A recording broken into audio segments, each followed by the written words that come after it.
প্রিয় ভিউয়ার্স, আপনারা সবাই কেমন আছেন? আশা করি সবাই ভালো আছেন। আজকে চলে আসলাম এমন একটা জায়গায়, একেবারে গহীন, অনন্য বলতে চলে না, এটা হচ্ছে যে গহীন চরাঞ্চলে, এই চকরিয়ার অন্তর্গত কাকারা ইউনিয়নের আওতাধীন।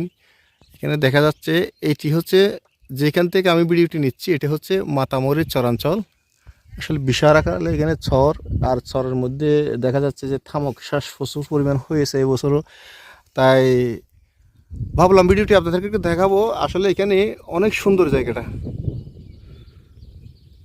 দেখেন এই যে পাহাড়ের, এই পাহাড়গুলো কেটে এগুলো নিচে নামানো হয়েছে। এই যে এটা হলো মাতামরি চরের পাশ দিয়ে।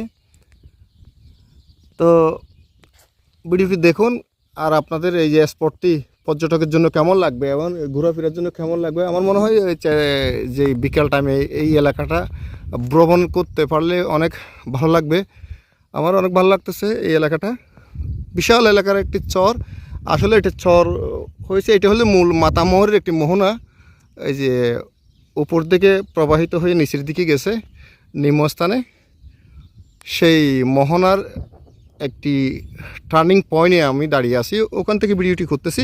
তো এখন যেহেতু মৌসুম শুকনো মৌসুম, বর্ষার মৌসুম এখনও শুরু হয়নি, যার কারণে এটি চর দেখা যাচ্ছে।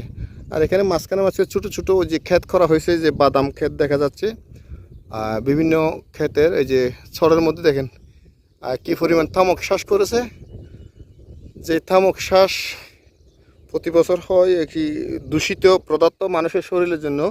এই তামাক শ্বাস এই গহীন অরণ্য এই চরাঞ্চলে করা হয়, যাতে মানুষের নজর এড়াতে পারে। এই জন্য ঘাসের জমি, এগুলো কিন্তু ঘাসের জমির মধ্যে কী পরিমাণ তামাক শ্বাস হয়েছে দেখেন।